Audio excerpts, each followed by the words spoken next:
How sweet, fresh meat.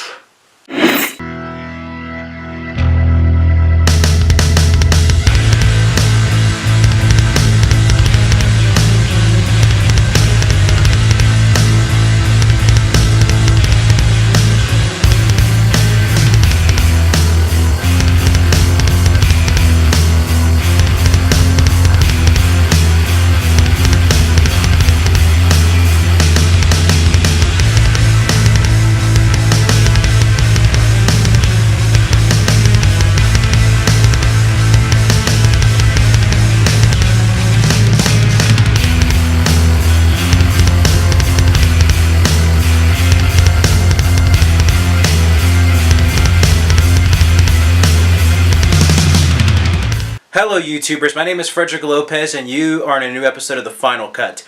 Today I'm going to be reviewing A Nightmare on Elm Street 4, The Dream Master. So before I go on to my review and thoughts, I'm going to give a brief synopsis as well as going over the cast and crew. Here we go. A Nightmare on Elm Street 4 stars Robert Englund as Freddy Krueger, Lisa Wilcox as Alice Johnson, Tuesday Knight as Kristen Parker, Rodney Eastman as Joey Crucell, Danny Hassel as Dan Jordan, Andros Jones as Rick Johnson, Ken Sagos as Roland Kincaid, Toy Newkirk as Sheila Kopecki, Brooke Bundy as Elaine Parker, Brooke Thiss as Debbie Stevens.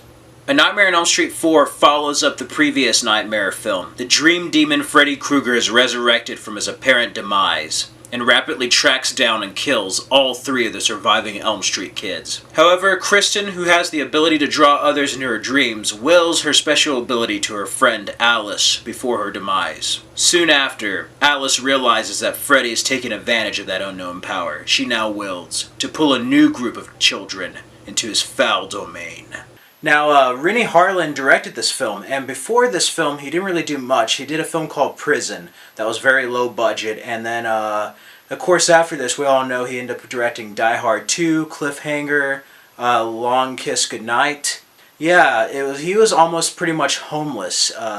He was having trouble finding work, and pretty much after the success of A Nightmare on Elm Street 3 Dream Warriors, New Line Cinema pretty much greenlit a sequel right away. Dream Warriors came out in 1987 while Dream Master came out in 1988, so pretty much it was a year after the third installment, which is really fast for movie time. In addition, it could also show that this may be a rushed film. Rennie Harlan was pretty much wearing the same clothes and constantly going to New Line, pitching for the directing job, and Robert Shea was just like, this guy again, the Finnish guy, what's he doing here? He was from Finland, and pretty much he kept on visiting New Line over and over to the point where they're like, okay, this guy needs a bath and let's just give him a job. So that's how he ended up directing Nightmare on Elm Street 4. And he was a really great director, especially for this installment, and again, they had to go through the writing process really fast, and one of the stumbles that they faced was that Patricia Arquette didn't return in the role as Kristen. She had other engagements, probably with salary or another project. Most likely, people don't really know why, but she probably moved on to better things, and Tuesday Knight replaced her. Which Tuesday Knight does a good job as Kristen, it's just that she doesn't feel like Kristen, and that must be hard for an actress to replace such a pivotal and iconic role from a previous installment, considering like you're supposed to have a heartfelt reunion with the previous three Elm Street children, and you can tell they just don't feel it because it's not really a reunion, it's more of like a first meeting, so you don't get the sense of heartfelt emotion in those scenes. And I feel like if they were able to get Patricia Arquette or wait to get her, this film would have been a little bit better. But pretty much at the start of it, they kill off the three remaining Elm Street kids right at the beginning. Kincaid dies first, and it's crazy. It goes back to the junkyard, and yeah, how does Freddy come back in this after he was defeated in Dream Warriors? Well, a dog, surprisingly named Jason, pisses fire on the burial ground of Freddy Krueger, and he gets resurrected. Very cool effects, which I get to later. But like, a dog pisses fire. Jesus Christ, man. That must be the Hound from Hell. I mean, it's Jason. The dog Jason must be the Hound from Hell pissing fire. I mean, that has to be a urine tract infection from hell. Yeah, how many times are you going to see that in a film? A dog pissing fire. Not only that, a dog pissing fire, and that's how Freddy Krueger comes back. Yeah, we're on some new territory with this film. So Kincaid gets out of the way, and then Joey dies, again, his weakness being women. But there's some good one-liners there from Robert Englund. He's seeing a naked woman in the waterbed, and then he pretty much drowns Joey, and he's just like, how's this for a wet dream? Some brilliant, funny lines there. And that's another thing with this film. Freddy is much more almost like a superhero. He's like the protagonist. He's having one-liners. And you can tell the influence of Dream Warriors and them trying to replicate it. So there's a lot more humor here for Freddy. He is a pop culture icon going into the mainstream with this film. Whether that's for better or worse for the series. And Robert Englund originally didn't want to, he didn't have enthusiasm. He kind of didn't want to come back, but he did. But he had a lot of projects back to back, and he was just really drained. Until they shot the first scene, they showed some of the dailies, and then he realized what Rennie Harlin was going for. And one great thing that Rennie Harlin does here, now the writing and story is kind of weak, especially compared to the previous installments, but Rennie Harlin makes a very imaginative and visual Nightmare in this. He makes the MTV Nightmare on Elm Street, and that's one thing that Dream Master has going for it, above the story, I must say. It's probably the most imaginative and the most visualizing, the most visually stunning of the Nightmare on Elm Street films. And yeah, after that, Tuesday night gets killed off, and she brings Alice. We are introduced to a new character named Alice, as well as some new kids. Now, Lisa Wilcox did a great job. She's probably the most strongest actress in this film, probably the strongest actor behind Robert Englund's Freddy Krueger. One great thing that about the character Alice is that she's shy. She's very beautiful, but she doesn't have a lot of confidence. So if she did, she could probably get a date or something. So you see her daydreaming, and she feels very relatable. She feels very real. I mean, whether you're male or female, you would be able to relate to her character. And the brilliant thing is once she is introduced to the dream world, once she knows about Freddy Krueger and has these powers, can fight him, she becomes a totally different character. And Lisa Wilcox does a great job of playing that kind of timid, shy Alice at the beginning to being like a heroine fighting against Freddy Krueger. She is basically the Sigourney Weaver, Linda Hamilton character of this Nightmare series. She's kind of like Nancy. And Kristen before in the previous installment of getting strength. And it's nice seeing a new heroine in there fighting Freddy Krueger. And she's definitely one of the better parts of this film. Other than that, the other actors, they work with the best of their material, but it's very wooden. And the writing, I blame the writing. The writing's not very good, and the acting of that writing is not so great. It's just like cringeworthy in some parts. But there's some great effects in it, again, visually stunning. There's a theater scene where she gets sucked in not knowing it's a dream. And there's a part where they're looking for one of their friends, and her and Dan are there. It's a jock guy she likes. And they're searching for one of their friends, and they keep going through this cafe, and it's a time loop. They keep running around in circles, repeating the same thing. And it's just very eerie and dreamlike, and just gives a kind of uncomfortable feeling. And that's a brilliant job done with Rennie Harlin and the visuals, and then the editing team and everything. And I must say the visual effects on this are great, with the stage productions, and then the makeup, and then one of her friends has a fear of bugs, so like Freddy Krueger turns her into a cockroach with like these arms. It's just so creepy. Probably the most stunning and just all around eerie and just gross scene throughout the entire film is definitely a highlight, probably the highlight of the film. I really liked the ending where Lisa defeats Freddy through his reflection. She shows his reflection that lights and blows him up. And part of that came because the creative team had no way of figuring out how to do away with Freddy Krueger in this one. So they pretty much thought, hey, we can't find any exterior ways to kill him. Let's try internal. So the souls within his body just basically come out and kill him from within. And that's so great. And there's also very kind of biblical religious undertones in this, much like in Dream Warriors. And then it ends. But it kind of hints at it. It was like the wishing well, where she like wishes Freddy gone, but then it just ends of like wondering, is she still thinking of him? And because people think or believe in Freddy, he in fact can be real. That's kind of like the rules they establish in this. And Rennie Harlin had a really hard job working on this. There's a lot of stress with the film coming out in 1988. And I have to say, he actually does a pretty amazing job. It's one of his best films. It turned out to be the highest grossing in the Nightmare on Elm Street series, probably because of the performance of Dream Warriors. And Freddy was at the height of his pop culture phenomenon here, his popularity. And you could tell. but he's no longer as threatening. It's great with one-liners, but this is a one film to really kind of break the balance between light and dark and go fully to like the humor portions, to where he's on the road to becoming a parody of himself. So because of that, it's not the strongest Elm Street film.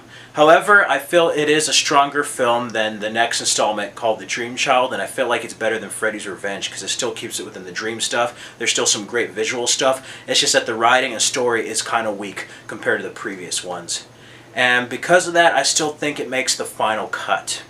So if I had to give Dream Master a score, I would give it 3 out of 5, a 6 out of 10, and a B-. It is not the weakest film, but it's not the strongest either. But there's just so many good parts that overweigh the cons of this that makes it an enjoyable film. There's some scary parts, not as scary as, say, the previous installments. It's not as serious, but it's not camp either. So it is a good horror film. There's a lot of entertainment in it. And that's one thing I have to say, is that it's a visually stunning picture. And yeah, Robert Shea, the producer, makes a cameo as a teacher. It's kind of cool. And then the soundtrack. The soundtrack is great. Tuesday night he played Kristen, did a song called Nightmare. It starts off, and then yeah, it starts off with a new New Line Cinema logo with the ones you see in the late 80s, early 90s. Instead of the red, you see the actual like real logo. And then New Line Cinema. It just has a more epic and grand vibe. You can tell that they're really starting to get in their groove of this Nightmare on Elm Street series as a saga. They finally figured out what worked and didn't work to make this one. So you can tell they're a lot more comfortable with that. And then I like the Divinals music, Back to the Wall. Anything by Drama Rama is great. One of the Alice's brother likes karate, and it's sad. There's this one bad scene where an invisible Freddy kills him, and he has to fight somebody that's not there. You just see a floating glove. And part of that was, again, the production was so fast, and they're starting to run out of money. So they had to come up with cheap ways to just get through it. And I think that's the main weakness of this film, is that there's a lot of great work done by the team and the actors on some portions that do work, and the horror elements and the sets and the visual style. I just feel like they needed more time to work on the story and the writing to let the more stronger parts shine. And you could tell that this is just an ultimately rushed film, and that's its main weakness, really. Besides the acting and writing, everything that is negative in this film is a result of it being made in a rush. And you can tell. But I have to commend the cast and crew and the whole production team, Rennie Harlan, for making such a visually stunning and kind of like grand, epic Nightmare on Elm Street film that we really didn't see. It made it different. The good thing is, when you have different directors in the series, you can always make one different from the previous installment. And this one was very different and showed us things we never have seen in this universe. It brought something new.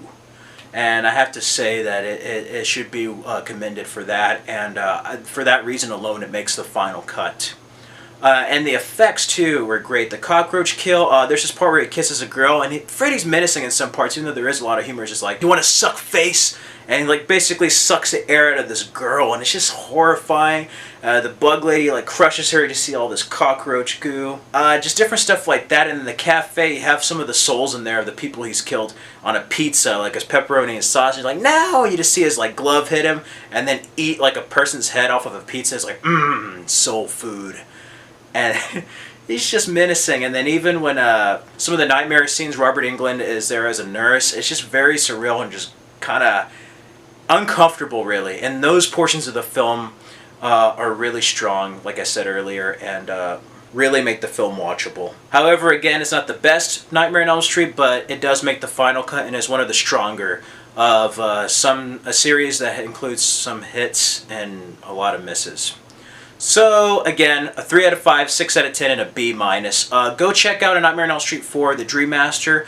My only con besides that, my personal feelings, is I wish they didn't kill off the remaining Elm Street kids so fast in the movie. I mean, they're pretty much killed in the first 20 minutes. I wish they let them live longer, and that they could have had more of a heartfelt reunion. It would have been nice seeing some of the same characters fight Freddy again. Whether or not they survive or not, it's apparent, but it would have had that same level of dread as Dream Warriors when Nancy was throughout the whole movie fighting Freddy, since she's already faced him before. It would have been interesting to see that. But yeah, this is pretty much the beginning of the end for the Nightmare on Elm Street series of the original films. But Rennie Harlan was one of the better directors, and he gave one of the better films. And For that reason alone, I would highly recommend checking it out. But the negatives really do carry on to the next two films, and as good as this film was, for better or worse, a lot of the things that carried over really impacted the next two installments. And I feel like this is still riding on the success of Dream Warriors, and this is going on its way to basically the demise of Freddy Krueger as a series. New Line Cinema milking the series for all it was worth. After this, made two sequels before Wes Craven came back for New Nightmare, and then they had Freddy's Nightmares on television. And that's a whole nother story in itself, but the Freddy train was at the height when this film came out, but after this, it was about to derail and just crash. You're about to get all the money's worth they're able to out of Freddy Krueger off of A Nightmare on Elm Street. So yep, it makes the final cut. Tune in for the next episode where I will review A Nightmare on Elm Street 5, The Dream Child. Freddy becomes a dad? What? I know, crazy, but yeah. Tell me your thoughts out there. What did you think of A Nightmare on Elm Street 4, The Dream Master? Did you like it? Did you hate it? Is it your favorite, but maybe not the best? Tell me your thoughts out there. What's your favorite scene out of the film? What are your favorite songs? I like Nightmare by Tuesday Night and then anything by Dramarama. Even though it sounds like an abusive relationship, it's just a kick-ass song, has a good riff. Feel free to comment, like, and subscribe on my other videos. And yeah, check out my Dark Knight of Steel channel for music videos. And on the Frederick Lopez channel, if you're interested in other horror films, check out The Final Cut, Action Reaction, where I review action films. And yeah, just let me know your thoughts below. Feel free to like, comment, subscribe. Let me know what you think out there, guys. Until next time, this is Frederick Lopez signing out.